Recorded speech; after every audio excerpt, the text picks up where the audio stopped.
Bienvenue à notre plus récent épisode de Parlons des Popotins. Welcome to our most recent episode of Tush Talks.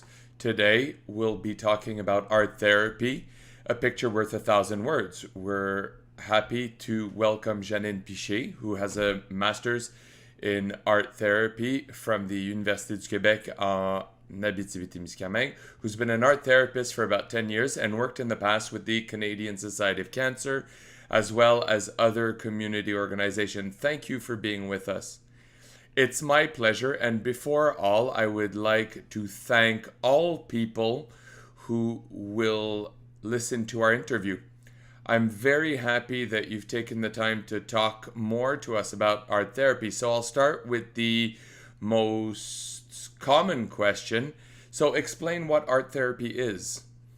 Yes, that's a very good question. Actually, art therapy is an alternative to, or a different path to traditional therapies that goes through talking usually. So, art therapy expresses itself usually through the use of plastic media like paint, drawing, collage, sculpture, all of that. And it's a psychological accompaniment process for a person, for a group who have difficulties. And it's very centered on the expression of self, of thoughts, emotions, internal conflict, fears, beliefs. And it's through a process of creation. And this is important because a picture brings up another. And then we look at what these images reveal to the person to enable them to see new ways of seeing their problems and also looking at their resources, their strengths, and also seeing their own healing pathways. Art therapy do not interpret creation. It guides them, it guides the person so the person can see in themselves other ways of seeing things and eventually of taking power over their lives. The ultimate goal of art therapy is really so the person feels more connected with themselves, more authentic, and feeling good about themselves and seeing paths that they can own themselves. That's the goal of art therapy. If I understand, it's different to just making art for yourself at home, unaccompanied. Art therapy is different. Obviously, it's different in the sense that, well, however, it's important to know that art is therapeutic in itself. All people who make art find themselves in a state of connection with the picture.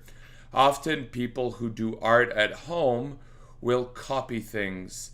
They will attempt to, make something pretty and all that, which is very different from art therapy, where art therapy will enable the person to, how can I explain this? The person will connect with themselves inside and they'll be able to see the connection between their images and they'll be accompanied through that.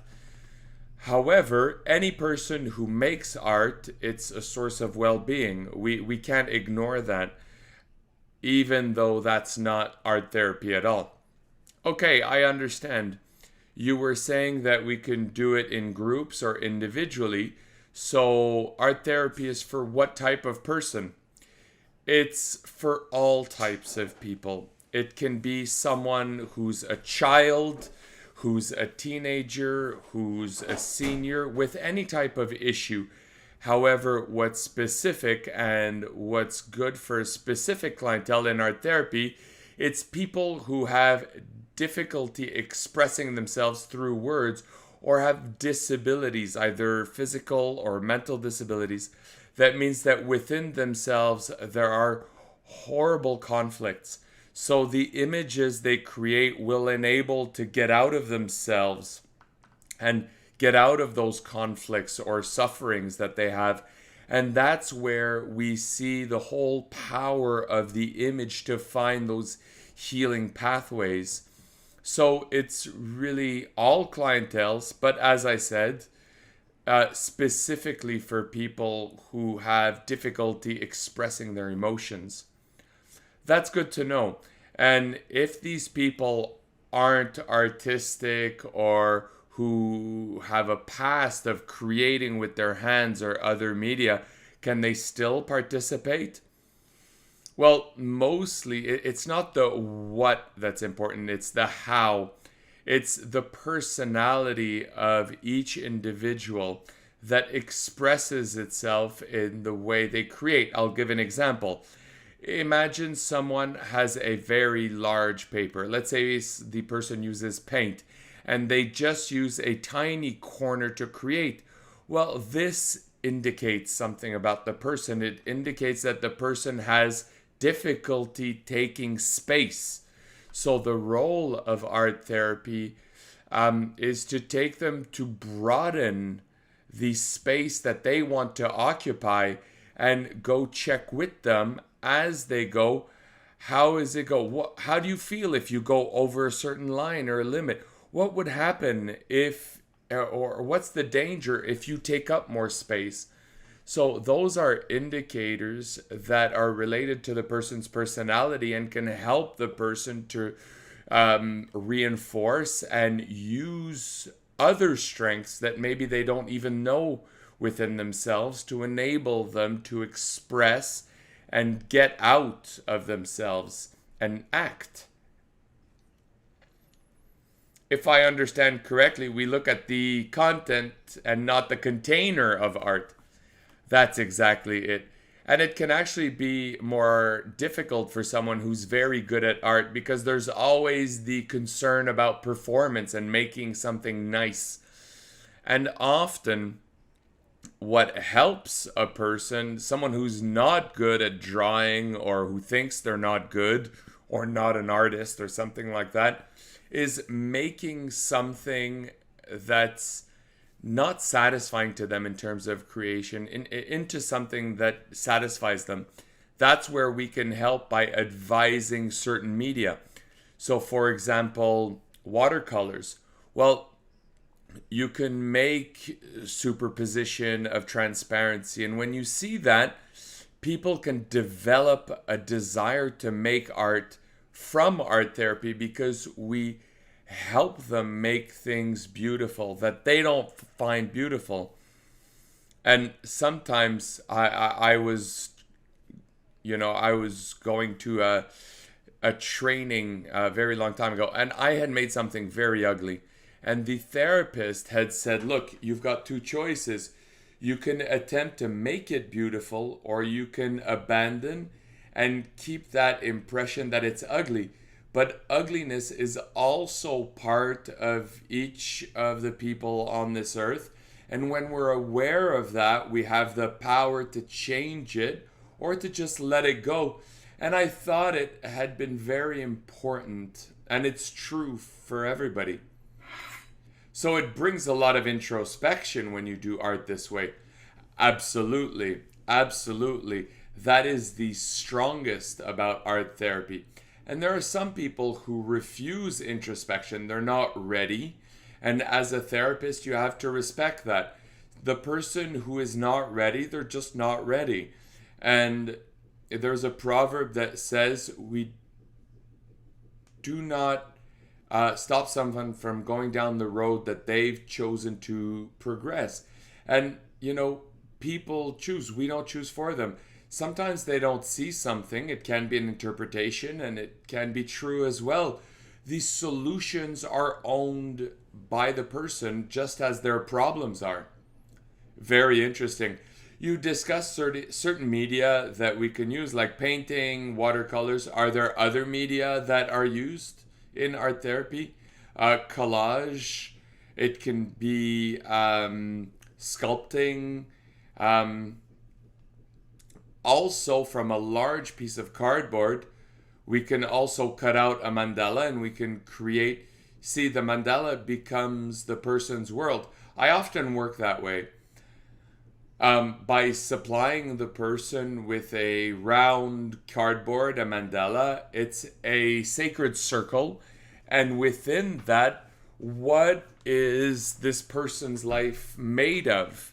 And then we can look, you know, what do they want to keep in this circle now?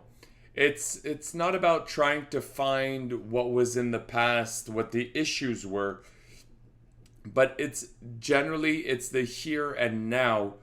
What do we look from the past that will help in our present?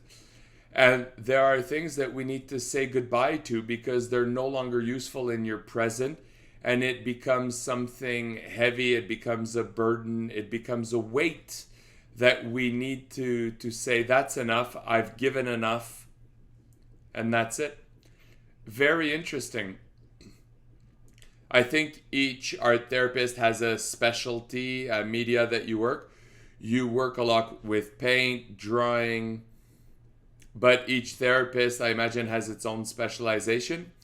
I would say no, actually, because when we follow the art therapist's training and education, we learn about the impact of each media on each person. Like, for example, for a hyperactive child, we won't give them finger painting because they go crazy. Someone who's very timid, we can start with watercolors because it's something that's soft, it's non-threatening. It's also a medium that we need to take into consideration. Sculpture, it's three-dimensional. It's very powerful medium. So someone who's fragile, depressive, we're not going to get them to work with clay right away. We're going to wait for them to become stronger. So each therapist must have a whole range of materials, I would say. Obviously, maybe we're more comfortable. Each therapist might be more comfortable with one medium or another, but we need to offer a whole range of products. It's interesting how this is well supported and it helps the person process. And it's interesting. And that's actually now a master's that's offered in Quebec and abroad to help people and support people and individuals in this process. Absolutely, because it's like a marriage between art and psychology, and that's the whole wealth of art therapy, because in an art therapy session, we're going to start, and the most important thing is to establish that climate of trust. The person talks about why, what's the motive for consulting, and the motive can, with the different sessions of art therapy, vary or get better, or you can realize that the problem is somewhere else and it's not where the person or the symptom that was presenting. And in that sense, that's where you need to follow the person in their process. Where are they? What do they want? And the quest of any person, like in any therapy, is a quest of well-being, finding internal peace. And there are different tools, and sometimes art therapy, for certain people, it won't work. A person who needs words, well, then we're going to direct them. And we're going to say, well, maybe it's better if you go see this type of psychologist or social worker for this type of problem. And when we work with children, it's different to working with adults as well. Because when we work with children, quite often we need to work with the parent, with different, stakeholders, with the school. So the most important is to establish that relationship of trust. The person isn't going to talk, they're going to create. Then we come back to the creation. And then the role of the art therapist is to reflect things, ask the right questions, and listen. A lot of listening, and show and show how the person, while they were creating, how were they moving, how were they breathing. And it's also linked to breathing, because it's a tool that's sort of part of art therapy but also not part of it. It's a tool that everybody has, and I use it a lot, especially when people who have anxiety. It's an exceptional tool, and sometimes it's going to be complementary to another approach. So, for example, meditation. A meditation that, like visualization, or with children we use bedtime stories. And before we leave, I always ask people, okay, how were you when you walked in, and how are you when you leave? And there's no obligation to go to a certain number of meetings. Every person decides whether they come back at every meeting. And in terms of problems, some people have been coming for 40 sessions. Some people are better after 3. Everybody's individual. We go based on their needs. And that's how we function. And thank you for answering that question without me asking it, because it's important to know what's the length, and knowing that it can vary from one person to the next, and there's no magic formula either. And we just go based on how we feel and how we need it. So you somewhat discussed the benefits for a participant of art therapy. So you mentioned putting a picture to their emotions, but are there other benefits of being part of art therapy? Well, actually, in terms of benefits, it's understanding your problem and seeing it. And one of the benefits, it's that relief of distress. So psychological assurance, and even physical. Some people walk in and they say, I have a ball here. I had cancer. I'm in remission, but I'm afraid that it's going to come back. Well, we're going to go see how and where is that ball, and what's the size, what's the color. And often the person, by creating that image, will notice that, what we're going to do to make it smaller. Then we're going to look at all the resources they have within themselves. Can they go walk in the woods? Do they breathe? Do they eat well? Like all those little things. Everything is interrelated. So it's that awareness of what's happening within the person that is the greatest benefit of art therapy, because the person finds tranquility and they can take that on instead of fighting it, that emotion that's eating them. And the words that people use, we need to ask them, what does it mean for you? So for example, someone will say, suffering is eating me alive. Well, can you explain what that means, eating you alive? Like the person's understanding will not be the same as mine, and it's theirs that's important. So I'm going to go and validate words that people use to reflect, like, look, you've got this strength and you're able to fight this condition with this.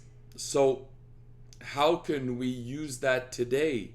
So that is the great strength, or the great benefit of art therapy. I think anybody would benefit, as you said, and regardless of your situation, you can get a benefit from it. I think so, yes. I have a few questions from patients who've asked these questions to try and understand what art therapy is. So a patient has said, like, what's the difference between going to an art class and participating in art therapy? So how do we separate the two? Like, if I take a painting class versus participating in art therapy.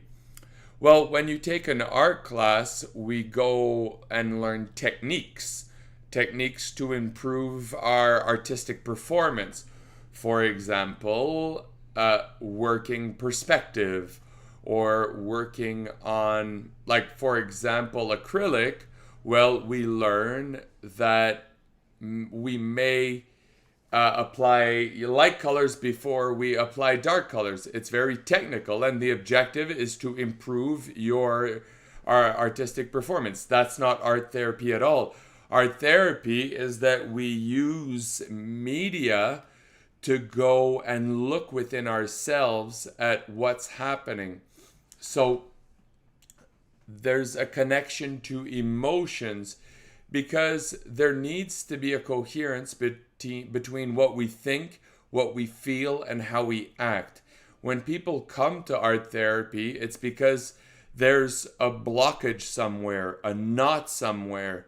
We're acting one way, but we're feeling a different. We don't like the consequences, but we don't know anything different, so we repeat the same pattern and we don't end up with different results. So it is very different to art that has a completely different objective. Art therapy is an objective of well-being, of therapy, of feeling stronger and taking power over your life. Moderator, so more tools to work on yourself. Yes, to better understand yourself, use yourself better, and just be happy. Moderator, I think that's everybody's objective. Yes. I have another question, actually, and it's a gentleman. We were talking about art therapy, and his comment was, I already find it hard to talk about my emotions, the fact that I live with cancer and I don't have the words. I don't know how I could express myself on paper, having already that difficulty finding the words. Well, actually, we do not start with words. We start with an image, and the words will eventually come from the image. So the person doesn't need to explain how they feel. Often, person don't know how they feel. They feel a malaise, but the words don't come easily. Whereas the image that's created will bring words. For example, the person can say, I like the light, that part that I created. I feel stuck there. Okay, well then the role of the therapist is to intervene. Okay, you feel stuck. Okay, so where in your body do you feel stuck? And slowly the words will come, but they don't come first. They come later. So that makes all the difference in the world. So that person who has difficulty expressing himself with words, he's a perfect subject for art therapy. And if they cannot find the words, we don't force the words. It's okay. There are no words for now, but I'm going to ask you to go through and live through the image.